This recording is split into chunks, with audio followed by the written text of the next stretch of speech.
So this is lesson 1-2, chapter 1, lesson 2, linear measure. So I went ahead and wrote our essential questions, which are why do we measure and how do we measure?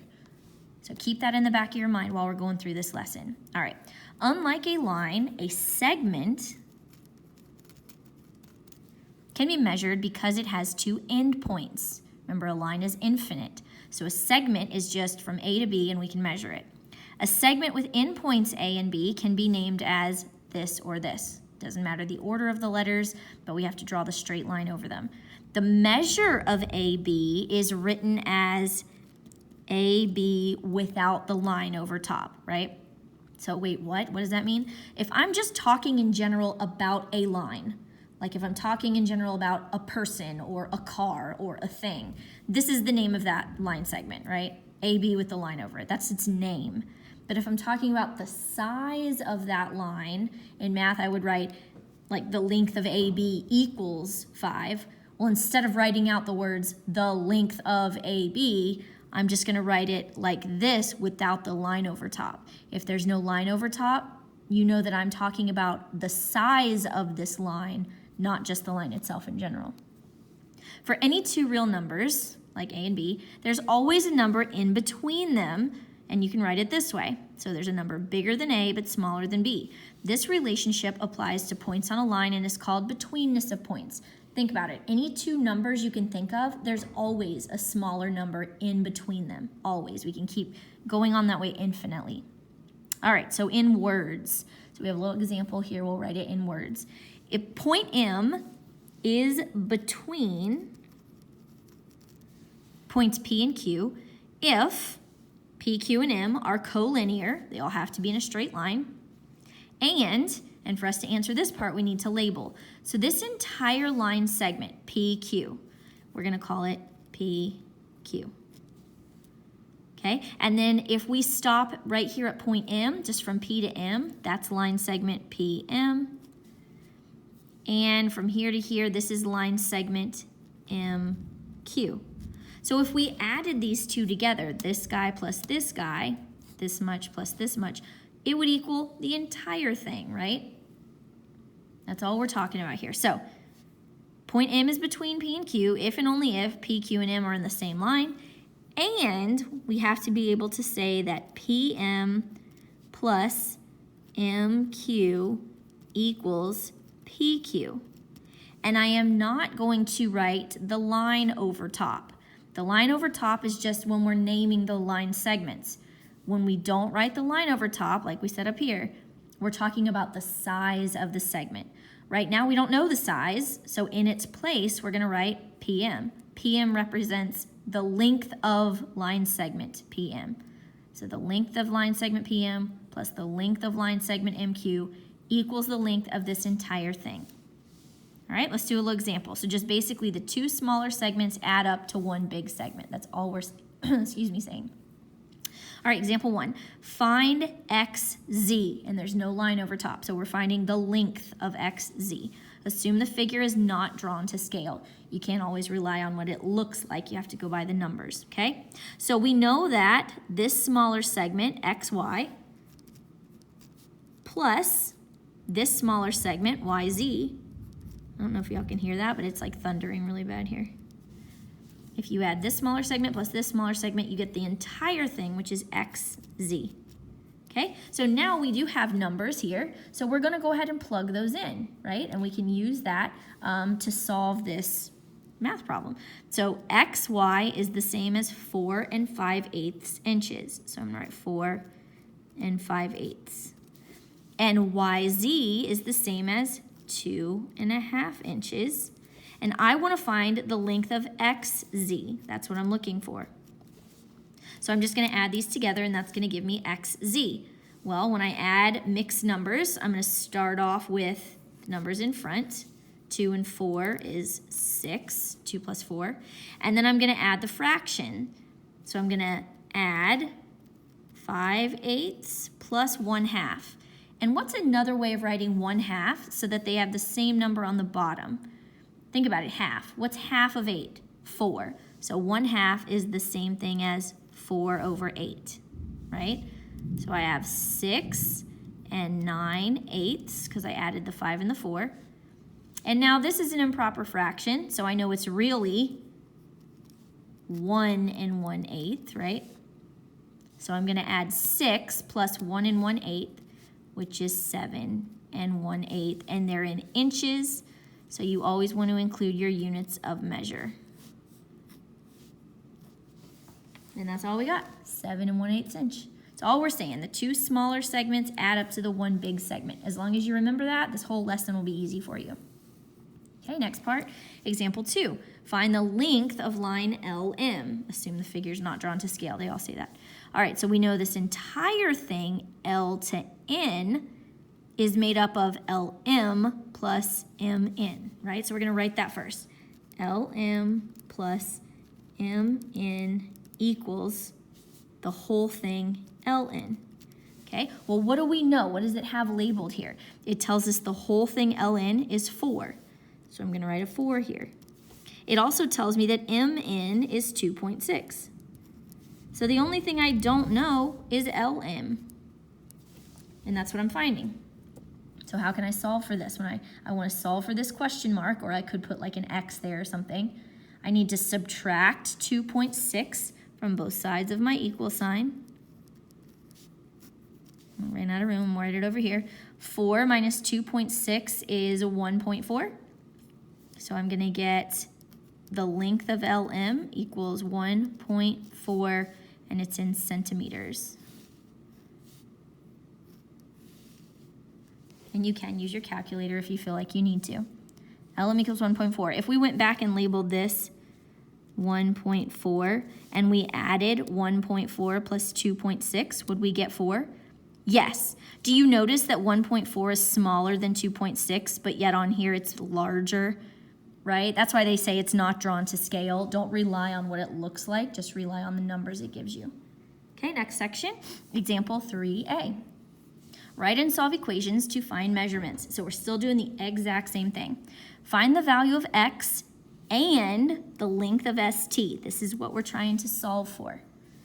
If t is between s and u, so it shows us here, t is in the middle, here's s and u on the outsides, st equals 7x, so this little section is 7x, su is 45, so from here to here, this whole thing is 45, and tu is 5x minus 3. Complete the figure and represent the information, then write and solve an equation. Okay, so we know that this smaller guy plus this smaller guy adds up to this whole thing.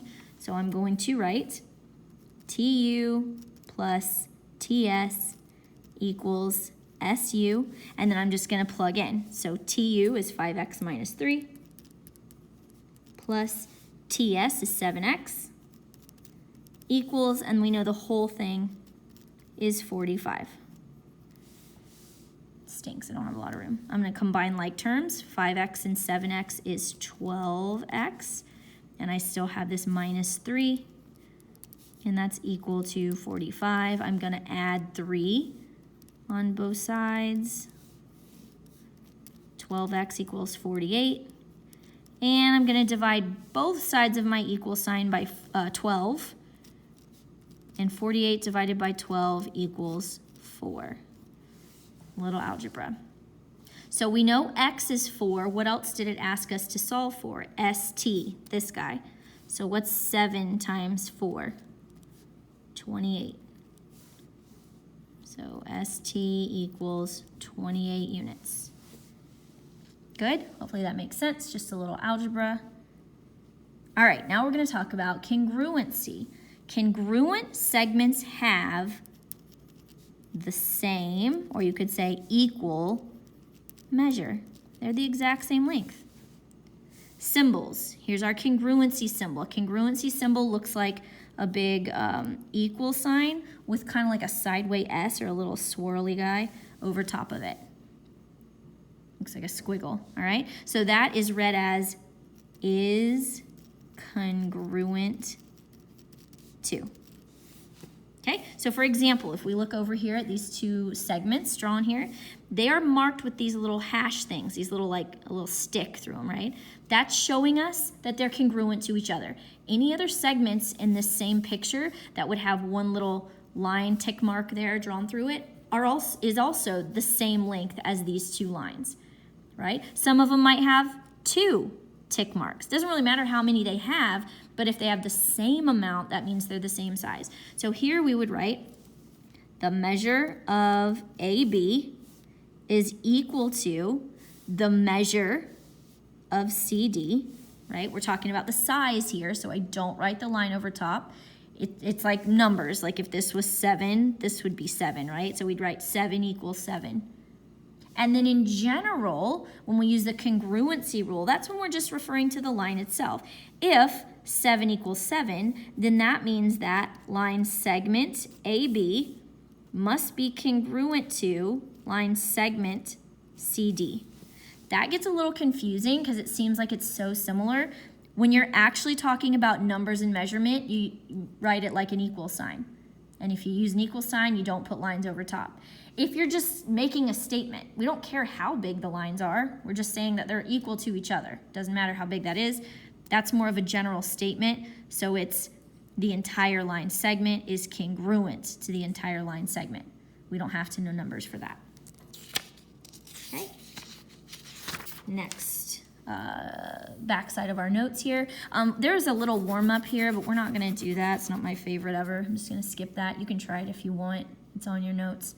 Okay, example 1B. Check your progress by finding JL. When we don't have the line over it, it means the length of JL. Let's write that. The length of JL. Excuse me. Assume the figure's not drawn to scale, like we know. Okay, so here we know that this segment plus this segment adds up to the whole thing. So JK plus KL equals JL. JK plus KL equals JL. And I know it feels silly writing that over and over, but I want you guys to get that stuck in your head because that's going to help make homework and stuff easier for you if you just remember that. Smaller segment plus the smaller segment equals the whole thing. Okay, JK is 8.4. KL is 3.9. And if we add those together, 8 and 3 is 11, 0.4 and 0.9 is 1.3, so 12.3 equals JL. And it's 12.3 centimeters. I should have wrote that. JL equals 12.3 centimeters. It's just the length of the whole thing. 2B, check your progress by finding the measure of Q or the length of QR. So here, same thing, PQ plus QR equals the whole thing. PQ plus QR equals P to R. So we're gonna plug in what we know. Well, it tells us PQ is 6 5/8. We don't know what QR is, that's what we're trying to find. Just gonna put a little question mark there. But we do know that the entire thing, PR, is 13 3/4. Okay, so this is what we have to solve. And here, if this little question mark was our x and we're trying to get x alone, we would need to subtract 6 5/8 from each side of our equal sign, okay? So I am going to subtract 6 5/8 from 13 3/4.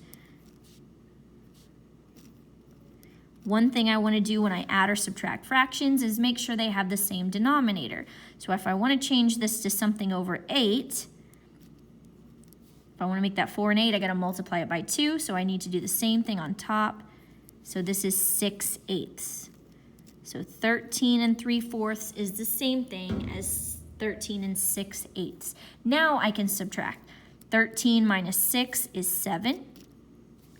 And 6/8 minus 5/8, 6 minus 5 is just 1/8. So 7 1/8 is the feet is the length of QR. I keep forgetting the units of measure. Don't forget the units of measure. That's important in your answer. Good. All right, example 3B. Find X and BC. Make sure you always read that question because half the time I skip ahead, I'm working too fast, and I'll solve for X and move on. And if this was a test, I'd get that answer wrong because I have to give both of these things. B is between A and C. AC is 4x minus 12, AB is x, and BC is 2x plus 3, and all they give us is this blank line, right? Well, all it tells us is that B is between A and C. So I'm going to label one end A, one end C. It doesn't really matter. I could put B here, I could put B here, I could put B in the middle. It does not matter where you put it. It's just somewhere in between A and C. And then it told us AC equals 4x minus 12. So this whole thing is 4x minus 12. It told us AB is x, so we know this is x, and BC is 2x plus 3. Okay, and just like normal, the two smaller segments add up to the big segment. So AB plus BC equals AC, and we can plug in. AB is x, BC is 2x plus 3, and the whole thing AC is 4x minus 12. So now we can do a little bit of algebra, right? I've got my equal sign, and I've got a bunch of terms over here and stuff over here. I've got x's on both sides. So first I want to simplify. 2x and x is 3x. And I'm going to rewrite that up here to give myself some room.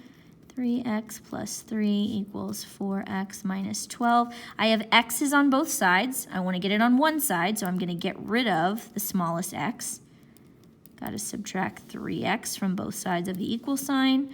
3 equals 1x minus 12. And then to get x alone, I have to add 12 to both sides of my equal sign. So I end up with 15 equals x, or x equals 15. You always want to write your x first. But remember, I'm not stopping there because it said find BC as well. So BC is 2x plus 3. 2 times 15 plus 3. Can y'all see that? Am I over too far? Yep. 2 times 15 is 30. 30 plus 3 is 33.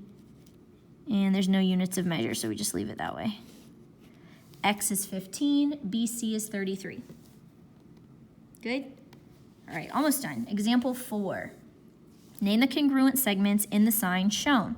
Okay, so here, let me get my highlighters out and try and visually do this. All right, here, AB has one little tick mark. Y'all see that? Hopefully you can see it better in your notes. And also AQ has one little tick mark. So to name those congruent segments, I'm going to write AB, segment AB, is congruent to segment A, what is it? I think I said Q. It's AG. Not wearing my glasses.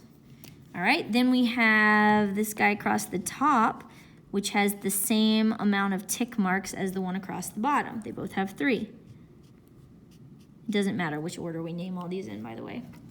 So here the top, BC, is congruent to this bottom guy, GF.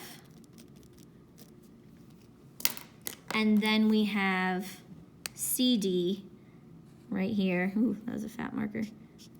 And FE.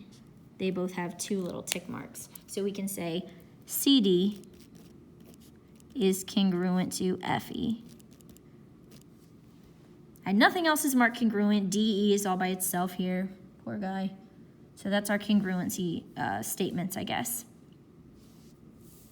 Okay, and then this last part is actually for you. So you can pause right here, try these on your own, and then hit play and watch me go through the answers and see how you did. All right, find the values. Assume that each figure is not drawn to scale. It always says that. We're looking for CD, and this actually shouldn't have the line over it. That's incorrect. That's okay. All right, so the length of CD. Well, the length of CD is made up of CE plus ED. That whole thing. And it tells us that CE is 1.1 and ED is 2.7. So if we add those together, we get 3.8. So we can say the length of line segment CD is 3.8 inches. Don't forget the inches. And then second, find the value of X and BC, two things. If B is between C and D, so just listen to what it's saying. It's a line. B is between C and D. So I'm going to draw a segment. B is somewhere in the middle between C and D. It tells me that CB is 4x minus 9.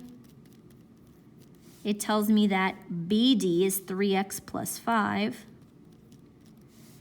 And it tells me that the entire thing, CD, is 17. And again, I know that CB plus BD equals the whole thing, CD. This smaller guy plus this smaller guy adds up to the whole thing. So 4x minus 9 plus 3x plus 5 equals 17. And then I combine like terms and solve. This is your algebra coming in. 7x minus 4. Add 4 to both sides. Divide both sides by 7, and I get x equals 3. But I'm not stopping there because it says I have to find BC as well. BC is equal to 4x minus 9. I know x is 3, so 4 times 3 minus 9. That's 12 minus 9, which is 3. BC is equal to 3. Hopefully you're starting to see how your algebra skills come into play with geometry. You have to understand geometric concepts and how we get measurements and where they come from, but then you actually have to do it, and that's your algebra. All right, let me know if you have questions.